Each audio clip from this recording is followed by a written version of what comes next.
오늘 하나님께서 우리에게 주신 말씀, 우리 이사야 1장 10절에서 20절 말씀이 되겠습니다.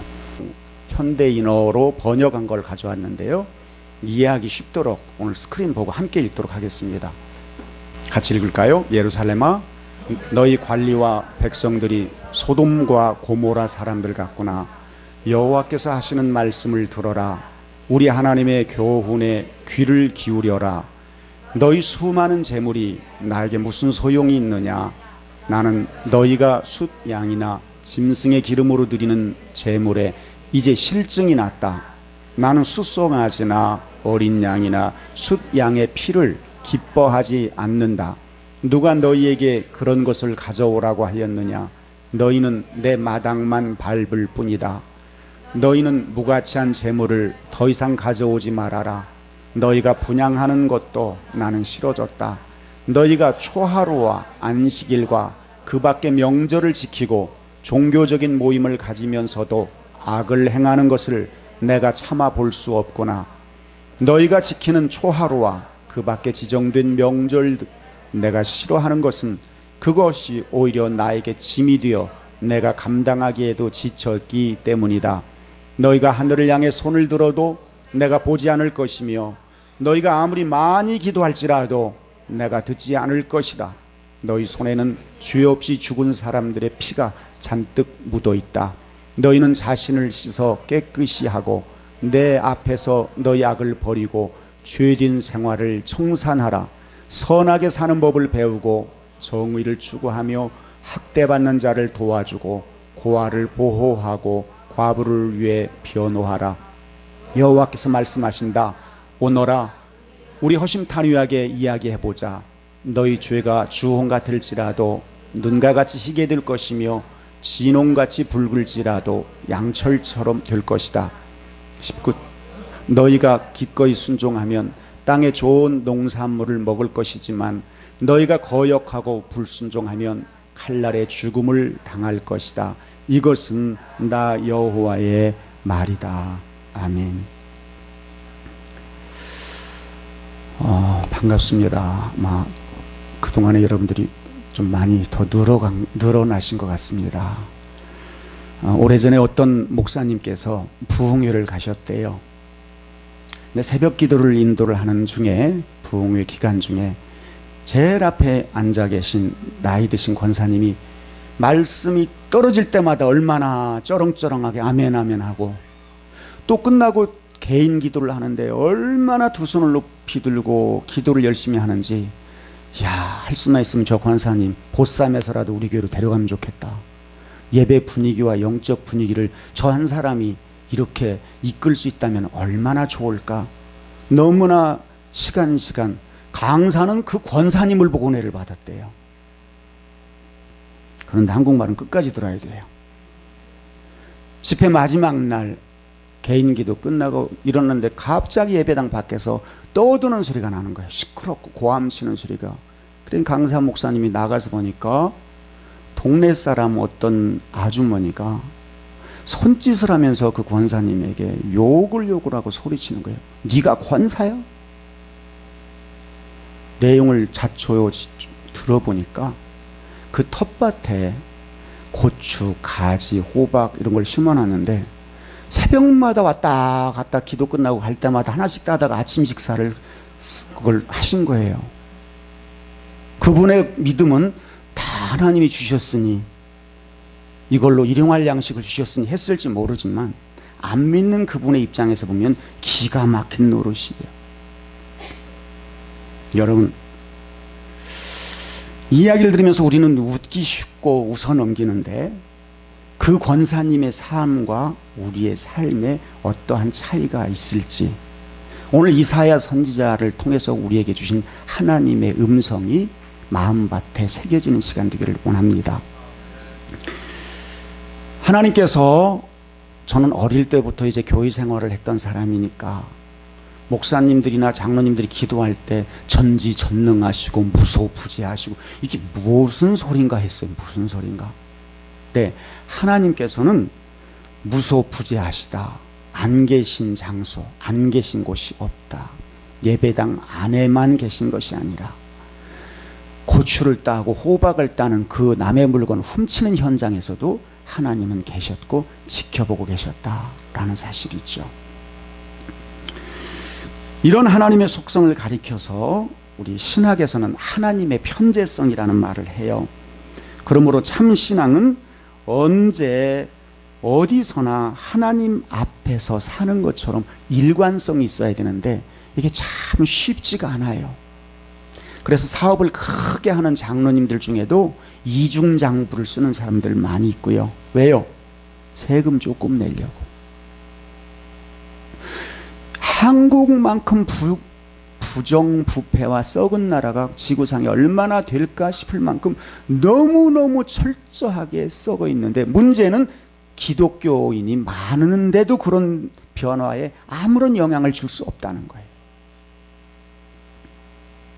예배 1시간 드리고 나아가서 다시 삶은 예배 드리기 전과 동일하게 삶의 변화가 없다면, 그러한 크리스찬과 그러한 교회라면 왜 교회가 있어야 되고 왜 목사는 잠을 못 자고 말씀을 준비하면서 외쳐야 되는가? 우리 모두 누구나 완전할 수 없죠. 그럼에도 불구하고 우리는 최소한의 신앙인의 자세를 가지고 살아야 합니다. 그래서 참된 신앙은 믿음과 행동이 일치하는 신앙이 되었죠. 예배당에서 드리는 예배의 모습은 대단해요. 눈물을 줄줄 흘리기도 하고 손을 높이 들고 찬양을 하고 혼자 하나님을 독대하는 것이 나쁘다는 게 아니에요. 중요한 것은 그 이후 그것이 어떻게 연결되느냐. 일주일 동안 그 예배자의 삶이 어떻게 연결이 되는가. 이 시간에 삶을 드리는 예배라는 제목으로 하나님의 말씀을 전할 때에 우리가 그동안 수많은 예배를 드려왔어요. 수없이 예배를 또 앞으로 드릴 거예요. 그런데 내가 드리는 예배를 과연 하나님이 받으시는 예배인가? 내가 드린 예배를, 그토록 드린 예배를 나 좋고 나 뭔가를 가지고 싶은 욕망으로 다른 종교를 섬기는 이방인처럼 뭔가 달라고 하기 위해서 지금까지 예배를 드린 것은 아닌가? 하나님께서 기뻐 받으시는 참된 예배자는 어떻게 살아야 되는 것인가를 주의 말씀 가운데 우리가 다시 한번 다짐하는 시간이 되기를 원합니다. 오늘 본문 말씀은 BC 7, 8세기, 그러니까 예수님이 오시기 전 7, 800년 전쯤 이사야 선지자가 이스라엘 남쪽 유다와 왕국의 상태를 그대로 설명한 내용입니다. 당시 예루살렘과 유다 민족은 그야말로 풍전등화처럼 국가적 위기에 처해 있었어요. 한국이 얼마나 지금 잘 사는지 한국에 사는 사람만 모른다고 그러죠. 한국이 얼마나 위험한지 한국 사는 사람은 상관없대요. 하도 북한에서 몇십 년을 저러니까 그러려니 그런다고 그래요. 북쪽의 바벨론 제국이 점점 강성해지면서 침략의 위협이 점점 높아졌어요. 마치 대한민국처럼 언제 터뜨릴지 모르는 그런 위기 앞에. 그럼에도 불구하고 그들의 신앙은 오늘 말씀처럼 타락했어요. 아마 제가 알기로 새로운 교회도 초하루 예배, 월상 예배가 있죠. 이스라엘 백성들이 먼저 시작한 거예요. 초하루 나오죠? 아까 본문에서 초하루 예배 드려요. 여러 절기 드려, 예배 드려. 끝없는 그런 것을 하는데 신앙적으로 타락하고 도덕적으로 부패해서 하나님은 책망하고 있는 말씀이 오늘 여러분과 제가 같이 읽은 말씀이에요. 이사야는 이런 상황에서 왜 이렇게 되었는가? 결국은 예배 실패 결과다. 예배 실패의 결과다. 하나님은 오늘 또 예배하는 자를 찾는다고 하셔요. 성경을 보면 하나님이 찾으시는 류가 있는데 예배하는 자를 찾는다는 거예요. 예배하는 자. 수많은 예배가 있고 그 예배를 그 당시에 예배를 많이 드렸음에도 하나님은 그 예배를 받지 않고 받지 않으시겠다고 오늘 말씀을 합니다. 우리가 숫송아지를 잡아드리고 온갖 것을 다 해도 나는 거기에 관심이 없다. 왜 그렇습니까? 결국 하나님의 진노와 심판을 당하게 되고 BC 586년에 바벨론 제국에 의해서 예루살렘과 유다 왕국은 멸망하는 것으로 성경은 기록하고 있습니다. 자, 오늘 그럼 하나님이 거절하시는 예배가 어떠한 예배인가? 하나님이 거절하시는 예배는 여러 가지가 있지만 딱 한 가지로 말하면 바로 삶의 열매가 없는 예배. 삶의 열매가 없는 예배라면 일주일 동안 살고 싶은 대로 살고 주일날 교회 나와서만 알고 지은지 모르고 지은지 용서해 주세요. 그리고 똑같이 예배를 드리고 다시 나가서 예배 1시간 전 아니면 주일 전으로 동일하게 돌아가서 아무런 가책도 없고 아무런 부담도 없이 살아가는 예배에는 아무 열매가 없죠. 이사야 선지자가 활동하던 당시 이스라엘의 신앙과 예배의 실상이 어떠했는지 이사야 1장 전체에 잘 나와 있어요. 함께 읽은 본문 10절에서 15절을 보면 당시의 신앙 상태와 예배가 얼마나 엉터리였는지 충분히 알 수 있는데, 불꽃 같은 눈으로 감찰하시는 하나님 보시기에 얼마나 기가 막혔을지 그 심정을 가지고 우리 다시 한번 10절부터 15절을 스크린을 보고 읽도록 하겠습니다. 예루살렘아, 너희 관리와 백성들이 소돔과 고모라 사람들 같구나. 여호와께서 하시는 말씀을 들어라. 우리 하나님의 교훈에 귀를 기울여라. 소돔과 고모라가 어떤 곳입니까? 소돔과 고모라, 죄악이 극에 달했던 대표적인 도시 아닙니까? 창세기 19장을 보면 소돔은 음란한 그리고 잔혹한 인간들로 가득했어요. 아마 오늘 이 시대가 그때보다 더하면 더하지, 설마 소돔과 고모라가 이 시대만큼 부패했을까, 이 시대만큼 음란했을까 생각이 들 정도지요. 거룩하신 하나님께서 그런 사람들을 도저히 받아들일 수 없어서 말씀을 하지요. 15절 같이 읽습니다. 너희가 하늘을 향해 손을 들어도 내가 보지 않을 것이며 너희가 아무리 많이 기도할지라도 내가 듣지 않을 것이다. 너희 손에는 죄 없이 죽은 사람들의 피가 잔뜩 묻어 있다.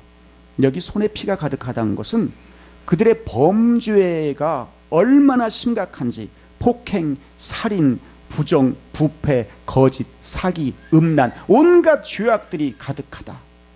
그러면서 성전에 와서 여전히 하나님을 부르고 하나님을 사랑한다고 고백한다고 그러고 기도한다는 거지요.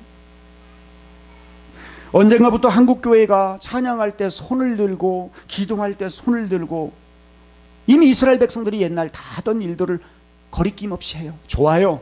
그거 비난할 생각 없어요. 비난해서도 안 돼요. 그건 내가 그 시간만큼은 적어도 하나님을 주목하고 있다는 사랑의 표현일 수 있어요. 문제는 그런 기도를 하나님이 어떻게 받으실 것인가, 삶이 있었는가, 기도 전의 삶이 어느 정도였는가를 한번 돌이켜보자는 거죠. 다른 구절도 보면 9구절 하나님이 그들의 제사를 거절하시겠다, 안 받는다는 말씀을 반복해서 하고 있죠. 11절 말씀 같이 봅니다. 너희 수많은 재물이 나에게 무슨 소용이 있느냐? 나는 너희가 숫양이나 짐승의 기름으로 드리는 제물에 이제 실증이 났다. 나는 숫송아지나 어린 양이나 순양의 피를 기뻐하지 않는다. 아무리, 여러분, 소 한 마리가 얼마나 비싸요. 그 소를 다 드려도 무슨 소용이냐는, 헌금을 아무리 많이 드리고 해도 그게 삶이 없다면, 예수 안 믿는 사람과 동일하게 그리고 산다면 그게 지금 나한테 무슨 소용이 있느냐? 하나님이 재물이 필요하신 분입니까? 소가 필요하신 분이 아니에요. 12절 볼까요? 누가 너희에게 그런 것을 가져오라고 했느냐?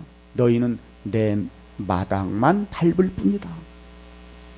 죄악을 해결하지 않고 죄악을 품은 채 계속 하나님의 전에 나오고 성전 마당만 밟다가 돌아가는 것, 주님은 주목하지 않으신다는 거예요. 아무리 손을 들고 기도하고 혹시 금식하며 주 앞에 나올지라도 그 문제가 해결되지 않으면, 13절 14절 다시 읽습니다. 너희는 무가치한 재물을 더 이상 가져오지 말아라. 너희가 분향하는 것도 나는 싫어졌다. 너희가 초하루와 안식일과 그 밖에 명절을 지키고 종교적인 모임을 가지면서도 악을 행하는 것을 내가 참아 볼 수 없구나. 너희가 지키는 초하루와 그 밖에 지정된 명절을 내가 싫어하는 것은 그것이 오히려 나에게 짐이 되어 내가 감당하기에도 지쳤기 때문이다. 죄악을 행하면서 그럴듯한 모습으로 제사드리고 여전히 성회로 모이는 것 차마 더 이상 볼 수 없으니 그만두고. 여러분, 예배는 하나님을 기쁘시게 해드리는 일입니다. 아멘. 하나님이 빤히 보고 계세요. 우리 기도할 때 그러죠. 불꽃 같은 눈으로 살펴주시옵소서. 그런 기도를 하는데 하나님 보고 있다는 걸 믿는단 말이에요. 기도하는 걸 보면. 그런데 하나님 없는 사람처럼 그리고 살아요. 그리고 살 때가 얼마나 많은지 몰라요. 자기 필요할 때만 불꽃 같은 눈으로 살펴달래요. 죄악을 행하면서 그럴듯한 모습으로 제사 드리는 거, 하나님이 빤히 보시는데 공적 예배 현장에서 모습과 일상생활의 모습이 차이가 나도 너무 차이가 난다는, 너무 차이가 나. 예배당에서는 그럴듯하고 거룩해 보이는데 예배만 딱 끝나고 자동차 시동 걸면서 하나님이 나하고 상관없는 사람처럼 살 때가 너무도 많다는 거예요. 고민해야 돼요, 여러분. 누구나 완벽할 수도 없고 완전할 수 없어요. 그럼에도 그런 고민조차 없다면, 하나님이 나를 지켜본다는 그런 마음조차 없다면 우리는 신앙생활을 제대로 할 수가 없고, 우리의 신앙생활은 하나님과 상관없이 내가 주의 이름으로 귀신도 쫓아내고 선지자 노릇도 하고 모든 병을 고쳤을지라도 나는 너희를 도무지 알지 못한다고 주님이 심판하실 것이에요. 그런 예배라면 100번, 1000번, 일평생 나는 주일 성수했어 하고 간증할지라도 하나님이 받으시는 예배는 아니라는 겁니다. 자, 하나님이 거절하시는 예배자가 되지 않기 바랍니다. 삶이 예배가 되고, 아멘? 예, 삶이 예배가 되고 예배가 삶이 되는, 그래서 생활 속에서 무슨 일을 하든지 하나님이 보고 있고, 내가 사업을 하든 작은 가게를 하든 무엇을 하든 하나님이 보고 있고 예배 드리는 마음으로, 예배는 정성을 다하는 거거든요. 문제가 있을 때마다, 신문에 날 때마다 얼마나 교회의 중직자들이, 목회자부터 줄줄이 나오는지 얼굴을 들고 살 수가 없어요. 도대체 목사라는 명함을 가지고 살 수가 없어요. 사랑하는 여러분, 하나님이 내가 예배를 드린다고 무조건 받아가시는 분이 아니라는 것, 삶이 따르지 않으면 그 예배는 하나님하고 상관없다는 것을 기억하면서, 그럼 하나님이 기뻐 받으시는 예배가 어떤 예배인가? 반대로 삶의 열매가 있는 예배.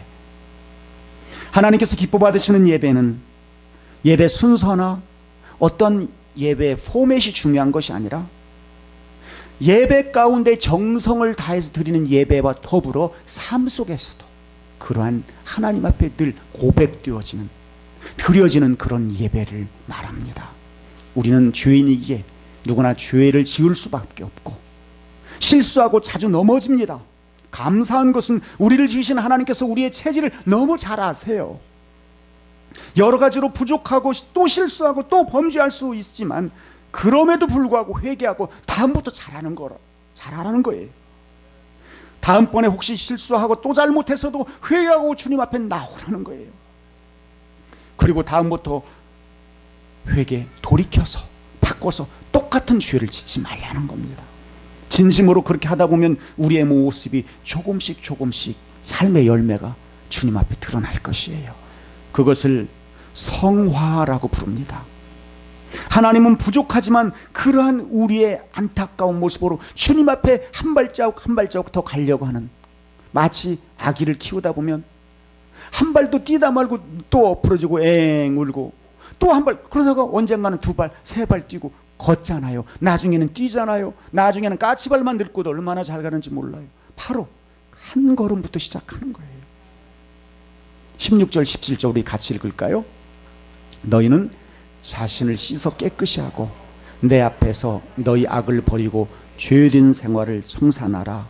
선하게 사는 법을 배우고 정의를 추구하며 학대받는 자를 도와주고 고아를 보호하고 과부를 위해 변호하라. 죄악을 깨끗이 씻고 악행을 버리라는 것. 우리 회개라는 말을 쓰다가 이렇게 하니까 좀 더 구체적으로 와닿지 않아요? 죄악을 깨끗이 씻고 악행을 버린다는 것, 그걸로 끝나는 것이 아니라 선한 행동을 구체적으로 하는 것. 나쁜 일과 죄를 안 하는 것만이 아니라 하나님이 기뻐하실 일을 적극적으로 하는 것. 그 두 가지가 삶의 열매로 드려질 수 있습니다. 자, 우리 18절 같이 볼까요? 여호와께서 말씀하신다. 오너라 우리 허심탄회하게 얘기해보자. 너희 죄가 주홍 같을지라도 눈과 같이 희게 될 것이며 진홍같이 붉을지라도 양털 될 것이다. 아멘. 와서 허심탄회하게 얘기해보자. 원래 그 원어는 레쿠나, 법정 용어예요. 법정에서 재판장이 오면 일어서십시오 하면 다 일어나요. 동사 고금을 막론하고.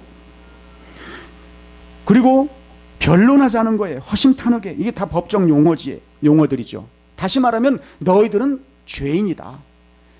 그런데 심판이 목적이 아니고 회개하고 돌아오면 언제든지 회복시켜 주시고, 아멘, 언제든지 회복시켜 주시고 용서하겠다는 말씀이에요. 우리 마찬가지 아니에요? 부족하고 허물이 있어요. 늘 작심하지만 넘어질 때도 많아요. 그런데 회개하고 돌아서면, 예수님의 십자가 보혈의 공로를 의지하고 나오면 그걸 용서해 주시고 받으시겠다. 그러나 회개하지 않고 죄를 그대로 품고 있으면 그런 상태에서 참 예배를 드릴 수는 없다는 거지요. 이사야 59장 1, 2절 말씀에 이런 말씀이 나옵니다. 여호와께서 능력이 부족하여 너희를 구원하지 못하는 것이 아니며 귀가 둔하여 너희 부르짖는 소리를 듣지 못하는 것이 아니다. 다 함께, 너희 죄가 너희를 하나님과 분리시켜 놓았기 때문에 그가 너희를 외면하고 너희 부르짖음에 귀를 기울이시지 않는 것이다. 여러분, 하나님과 우리 사이에 원래 거리가 없어요. 항상 마주할 수 있었어요. 왜냐하면 하나님은 영이시고 언제 어느 곳이나 계시기 때문에. 그러나 우리가 죄를 품고 있으면 거기에 죄로 인해서 벽이 생겨서 하나님이 계심에도 우리는 알아차리지를 못해요. 마태복음 5장 23절 24절 잘하는 말씀 함께 읽습니다. 그러므로 예물을 제단에 드리다가 거기서 내게 원망 들을 만한 일이 있는 줄 생각나거든 예물을 제단 앞에 두고 먼저 가서 형제와 화목하고 그 후에 와서 예물을 드리라. 아멘. 그러니까 예배 드리기 전에도 마음거리낌이 있는, 뭔가 해결되지 않은 일이 그 주간에 있었다면, 그것이 시동생이든 시어머니든 직원이든 사장님이든 어떤 관계에서잖아요. 보통 그런 관계들은 가까운 관계에서 이런 일이 있단 말이에요. 남편과 아내의 관계에서도 있을 수 있잖아요.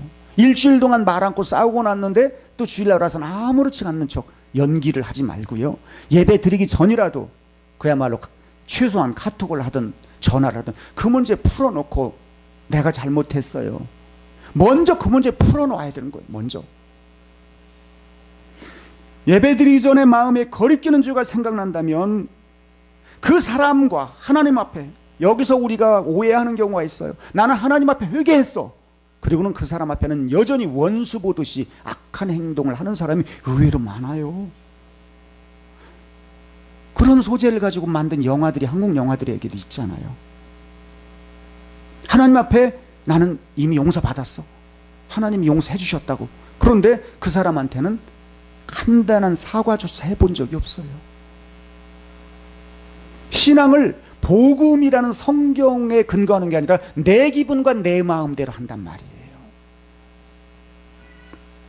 인터넷에 어떤 본 기사예요. 좀 오래전에 본 사람인데, KT 대전지사의 한 중년 남자의 편지가 배달됐는데 20년 전 공중전화가 고장나서 동전을 넣지 않았는데도 계속 신호가 떨어지더래요. 끊고 나면.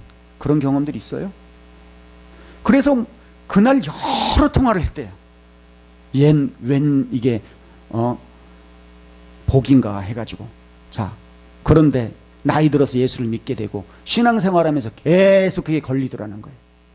그래가지고 직접 찾아가서 용서를 빌고 싶은데 어디를 찾아가서 누구를 만나야 될지도 모르겠고, 그래서 10만 원짜리 수표를 해가지고 그때 자기가 돈 안 넣고 전화 쓴 것 용서해달라고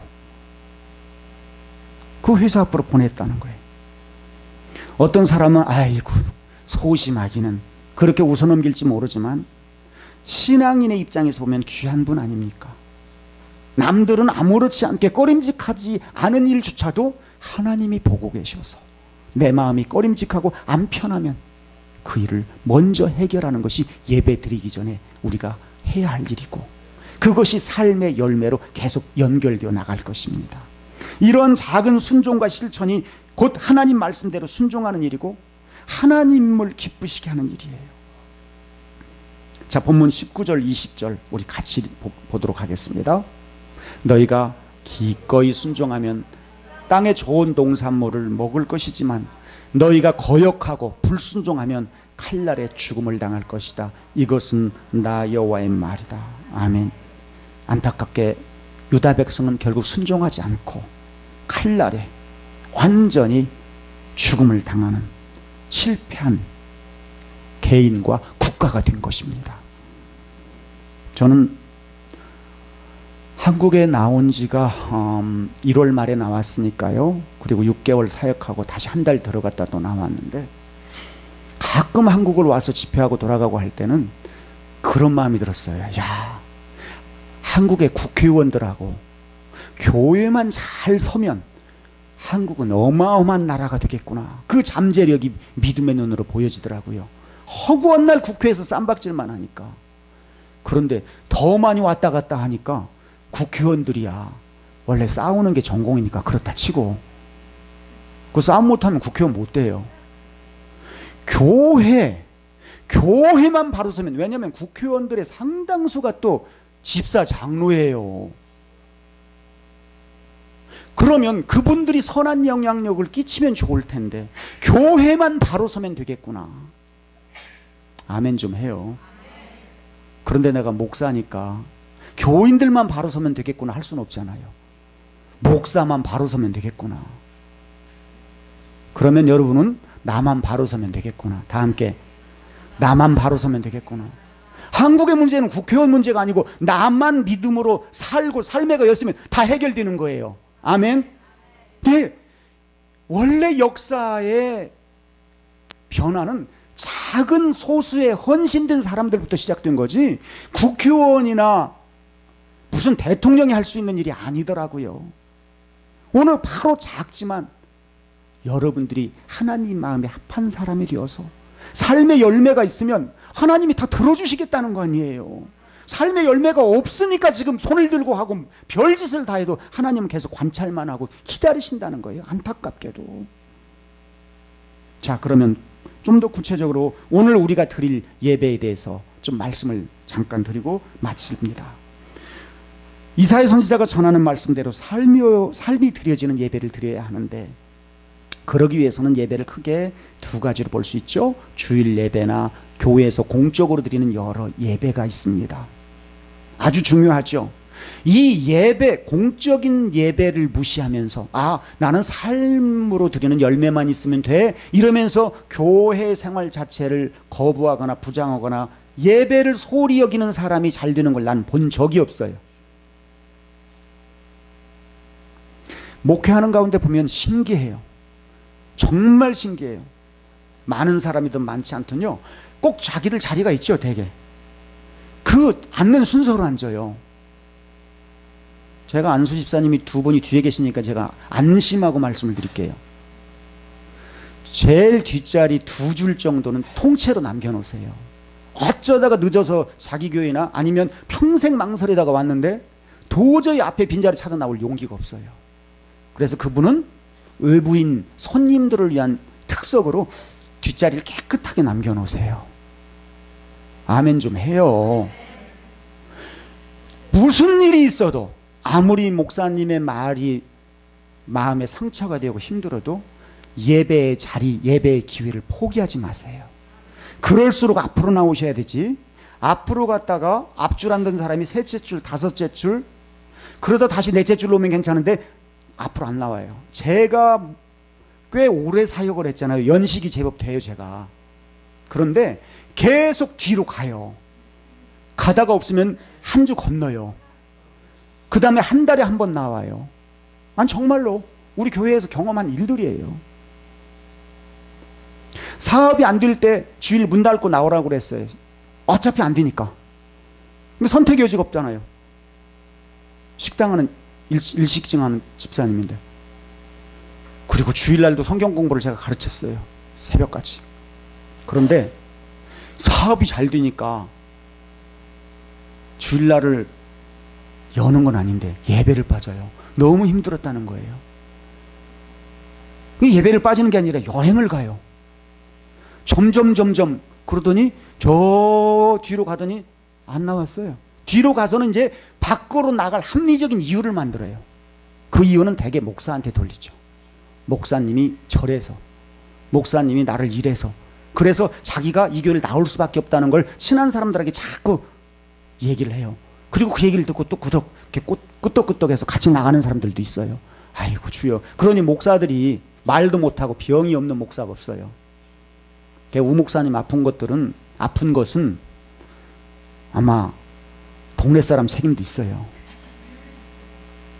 뒷자리 두세 줄은 절대로 앉지 마세요, 본교인들은. 그래서 그 자리에 꽉꽉 차기를 위해서 정말 얼마나 중요한지 몰라요. 지금 성찬식까지 있어서 제가 원고대로만 하려고 정리를 했는데 지금 옆으로 자꾸 나가고 있어요, 내가. 자, 사랑하는 여러분, 한 주일 동안 예배를 어떻게 준비하세요? 예배 준비. 저는 구남매의 농촌 출신이에요. 전기도 안 들어올 때. 그 바쁜 옛날에 저희 어머니는 숯 다리미로 토요일 날 전부 다 빨래해서 새 옷 없으니까 다 빳빳하게 다리고, 나중에 보면 헌금도 다리더라고요. 여러분, 1,000원짜리 다리면 10,000원 가치가 있어요? 아니에요. 그게 예배를 드리는 하나님에 대한 예의라고 생각한 거예요. 깨끗한 것, 뭔가 정성을 들여서 하나님 앞에 드리고 싶은 마음. 더 드릴 수 없지만 예배의 개념은 드림이에요. 드림. 교회에 와서 여러 가지 바쁠 거예요. 다른 공간이 있어서 찬양 연습을 하거나 주일학교 할 수 있으면 좋은데 그렇지 아직은 못하니까. 무엇보다도 우리 권사님 가장 많이 해야 될 일이 기도해요. 앞에 오셔서 예배 전에 나와서 기도로, 오늘 이 예배 가운데 하나님 임재하셔서 예배에서 하나님의 역사와 영광을 경험하는 예배가 되기를 위해서 간절히 기도하는 권사님들, 집사님들이 계셔야 돼요.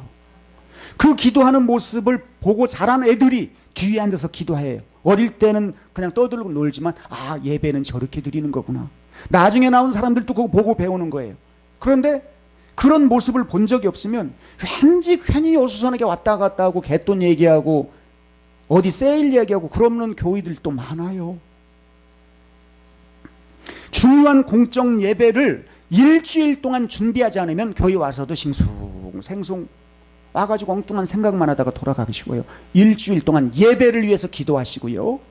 온 가족이 하나님이 기뻐 받으시는 예배자가 되기를 위해서 기도하고요. 예배 순서를 맡은 분들, 특별히 목사님을 위해서 기도하셔야만 돼요. 그래서 하나님의 말씀이 온전히 선포될 수 있도록 이것이 생활 속에서 이어져야 돼요. 직장에서도, 또 여러분들 사업장에서도 그 예배가. 로마서 12장 1절을 함께 보겠습니다. 그러므로 형제 여러분, 내가 하나님의 자비를 생각하며 권합니다. 여러분의 몸을 하나님이 기뻐하시는 거룩한 산 제물로 드리십시오. 이것은 여러분이 드릴 영적 예배입니다. 여러분, 몸은 다른 말로 생활이에요. 몸은 어디도 가든지 그 사람이 좋아하는 곳을 가게 돼 있고 해야 할 일이 있는 곳에 가게 돼 있잖아요. 그래서 노는 거 좋아하는 몸은 노는 자리에 가면 안 빠져요. 기도하기 좋아하는 몸은 기도의 현장에 있게 마련이에요. 너희 몸을, 너희 삶을, 너희 생활을 드리라는 거예요. 이런 공예배 외에 매일의 삶이 바로 예배 연장선에서 정말 예배를 잘 드렸느냐, 정말 예배의 승리자냐, 그건 예배 시간에는 몰라요. 왜? 다 잘 드리는 것 같아요. 다 아멘도 하고 어떤 때는 눈물 돌리고. 끝나고 나가면서부터 그들의 삶을 보십시오. 여러분들의 믿음 생활을 잘 하는 자녀들이 여러분들의 모습을 보고 닮아간다면 어떻게 하시겠습니까? 자녀들은 틀림없이 닮아갑니다. 옛날 우리 교인 중에요, 한국에서 자기 엄마가 꼭 점집을 다녔대요. 근데 예배 시간 꼭 늦게 다니고, 근데 이 여집사는 꼭 늦게 와요. 잘 빠지고. 교회를 자기 친정엄마 어릴 때 보던 게 주입이 되어 있어요. 교회는 그렇게 다니는 거예요. 제가 훈련을 참 많이 시키는 목사인데도 그 양반한테는 그게 안 통해요. 그리고 알아요. 본인이 어려서 삶이 그렇게 중요해요. 태중에 있는 엄마들도 있고 지금 어린아이를 키우는 엄마들, 유아실의 아기들도 있는데 여러분 하는 것 보고 자라지 하라는 대로 자라잖아요. 그래서 자녀 교육은 어려워요. 하라는 대로 잘한다면 그보다 쉬운 게 어디 있어요? 나는 못하지만 너는 해야 돼. 절대로 못한 거 하라고 한다고 하는 거 아니에요. 어떤 분은 썬데이 신자들이 있죠. 일주일 내내 되는 대로 살고 바빠서 어떻게 다 그렇게 살아? 그리고 하나님 안녕하셨습니까? 그리고 졸다가 잡생각하다가 밥 먹고 총알처럼 가는 사람들도 있어요. 하나님은 예배 현장만 계신 게 아니라 월요일, 화요일, 수요일, 목요일, 금요일, 토요일, 하나님은 예배당만 계신 거 아니라 여러분의 일터와 삶의 현장, 침실에도, 화장실에도, 주방에도, 여러분이 누구를 만나도 그 현장에도 하나님이 계신다면 우리는 함부로 남에 대해서 험담할 수 없고, 우리는 함부로 딴 생각하면서 그걸 행동으로 이어나갈 수 없을 겁니다. 그러면 우리의 삶을 하나님이 기뻐하시는 생활 예배로 드리기 위해서 몇 가지 지침을 드리겠습니다. 하나님이 기뻐하시는 예배를 드리기 위해서 첫 번째, 말씀에 순종하는 삶입니다. 주일에 들은 설교 가능한 메모하십시오. 우리 기억력 안 좋고요, 기계화가 돼가지고 전화번호 10개 외우는 사람도 없어요. 이제는 메모하지 않으면 다 날아가요. 다 날아가요. 우리가 옛날에 학교 다닐 때 자꾸 적으면서 쓰면서 외우잖아요. 그런데 메모해서 1년분씩으로 노트를 딱 만들어 놓고, 목사는 설교한 대로 살고 성도는 설교 들은 대로 살면, 그것이 삶으로 이어진다면 우리는 다른 걱정 안 해도 될 줄 믿습니다. 로마서 12장 2절 말씀 한번 볼까요? 여러분은 이 세상을 본받지 말고 마음을 새롭게 하여 변화를 받으십시오. 다 함께 그러면 하나님의 선하시고 기뻐하시고 완전하신 뜻이 무엇인지를 알게 될 것입니다. 아멘. 세상의 죄악된 모습을 본받지 말고 오직 하나님의 뜻을 잘 분별하고 그 뜻대로 잘 살라는 거예요. 그럴 때 비로소 우리의 삶 가운데 향기로운 제물을 하나님께 드릴 수 있다. 두 번째는 하나님이 기뻐하시는 예배, 맡은 일에 충성하는 삶입니다. 우리는 각자 하나님으로부터 맡은 일이 있어요. 가정에서, 교회에서, 직장에서 여러 가지 일들을 다 맡아 가지고 살지요. 교회 안에서 하는 일만 중요한 일이고 주의 일 아닙니다. 여러분이 있는 현장에서 주님의 이름으로 하는 모든 일이 사역이고 주의 일입니다. 주의 일은 내가 하고 싶지 않아도 주님이 기뻐하시는 일은 해야 되는 일이고, 아멘. 나는 좋아하는 일만 하는 것은 신앙생활하는 사람이 아니에요. 취미생활하는 거지. 취미는 자기 좋아하는 거 하는 거예요. 사역은 무엇인가? 나는 원래 그거 안 좋아해. 그런데 주님이 기뻐하시기 때문에 하는 거야. 그건 사역이에요. 고린도전서 10장 31절을 같이 읽을까요?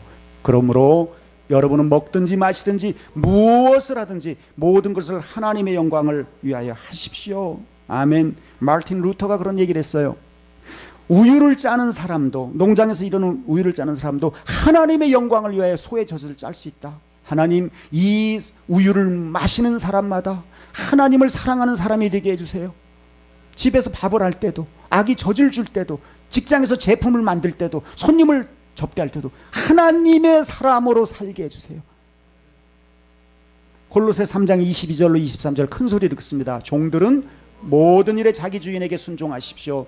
단순히 사람을 기쁘게 하는 사람들처럼 눈가림만 하지 말고 주님을 두려워하며 성실한 마음으로 주인을 섬기십시오. 무슨 일을 하든지 사람에게 하듯 하지 말고 주님께 하듯 성실하게 하십시오. 아멘. 사람을 자꾸 생각하면요, 사람을 기쁘게 하고 사람 비율을 맞추려고 하면 하나님 뜻과는 멀어지기가 너무 쉬워요. 그런데 하나님의 뜻을 맞추면 자연히 그 사람도 나중에는 좋아지게 돼 있어요. 순서가 바뀌면 안 돼요. 세 번째는 하나님이 기뻐하시는 예배, 생활 속의 예배는 생활 속에서 선을 구체적으로 하는 것입니다. 작은 것이라도. 히브리서 13장 16절 볼까요? 그리고 선을 행하는 일과 서로 나눠주는 것을 잊지 마십시오. 이런 제사는 하나님이 기뻐하십니다. 우리의 작은, 지하철에서 볼펜 하나 달라, 나는 아프다, 뭐 외면하지 말고요. 오며 가며 만나는 사람들, 그래서 여러분들 주머니에 잔돈을 좀 만들어서 넉넉히 가지고 다니십시오. 좀 더 세련되게 하려면 1,000원권 신권 바꿔서 봉투에 넣어서 하나님은 당신을 사랑하십니다. 아예 그분들을 위해서 가지고 다니면 더 좋겠죠. 더 좋겠죠. 큰 돈 아닌데 마음에 와 닿을 수 있어요. 어떻게 할지 몰라요, 여러분. 예수님도 그런 말씀을 많이 하셨는데 마태복음 25장 35절 말씀 한번 읽을까요? 너희는 내가 굶주릴 때 먹을 것을 주었고 목마를 때 마실 것을 주었으며 나그네 되었을 때 너희 집으로 맞아들였고 벗었을 때 입을 것을 주었고 병들었을 때 간호해 주었으며 갇혔을 때 찾아주었다고 말할 것이다. 그러면 의로운 사람들이 주님, 언제 우리가 주님이 굶주리신 것을 보고 음식을 대접하였으며 목마르신 것을 보고 마실 것을 드렸습니까? 언제 우리가 주님이 나그네 되신 것을 보고 우리 집으로 맞아들였으며 벗으신 것을 보고 입을 것을 드렸습니까?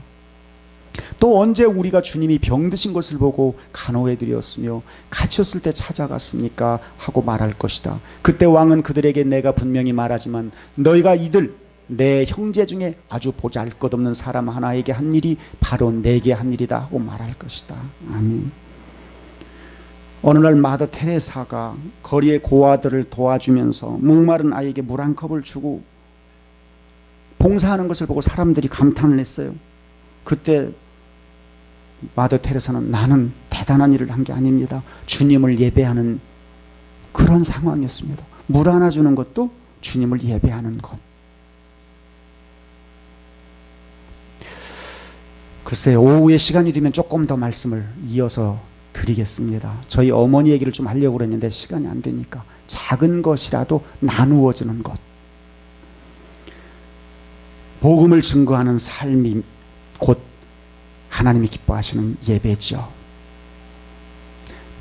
베드로전서 2장 9절 말씀을 보면 그러나 여러분 하나님이 선택하신 민족이며 왕같은 제사 종류요 거룩한 나라요 하나님의 소유가 된 백성입니다. 이것은 여러분을 어두움에서 불러내어 놀라운 가운데 들어가게 하신 하나님을 널리 찬양하도록 하기 위한 것입니다. 그리스도인들이 왕같은 제사장으로 하나님을 증거하는 복음의 증인이 되어야 할 것을 말합니다. 말씀을 마무리합니다. 예배자는 공예배 가운데 예배 드리는 것은 당연하지만 삶 속에서 예배 드리는 것 또한 당연하다는 것을 기억하십시오. 주일날 교회만 나오는 것이 교인이 아니라 세상 사람과 삶이 다르고 열매가 다른 것, 그것이 믿음의 삶입니다. 예배가 위선이 되지 않도록 일주일 동안 예배자의 삶으로 생활 속의 예배를 드리십시오. 오늘 조금 전에 읽은 말씀을 보면 지극히 작은 자들에게 한 것 나에게 한 것이다. 세월호 사건 이후 제가 전해 들은 내용입니다. 확인한 내용은 아닙니다. 팽목항에 제일 먼저 와서 제일 나중까지 봉사한 단체가 놀라지 마십시오. 저는 정치적 얘기를 하려고 하는 것이 아니라 신천지랍니다. 우리가 이단이라고 하는 사람들은 아픈 현장에, 고난의 현장에 먼저 찾아가서 그들의 눈물을 싸는데, 닦아주는데, 그들은 이단이니까 그들의 준 라면 받지 마세요. 가서 그런 얘기할 자격이 됩니까? 정통 기독교라고 하는 상황에 꽤 알려진 지도자들은 강단에서 설교 시간에 그들의 눈물을 닦아주는 설교보다 그들의 마음을 찢는 그런 것을 더 던지는 경우도 종종 보았습니다. 사랑하는 여러분, 생활 속에서 모든 삶의 현장에서 모든 관계에서 이건 내 예배의 연속이고 이 예배를 주일은 교회에서 드리는 거다. 이러한 삶의 예배로 승리하는 여러분들 되시기를 주의 이름으로 축원합니다.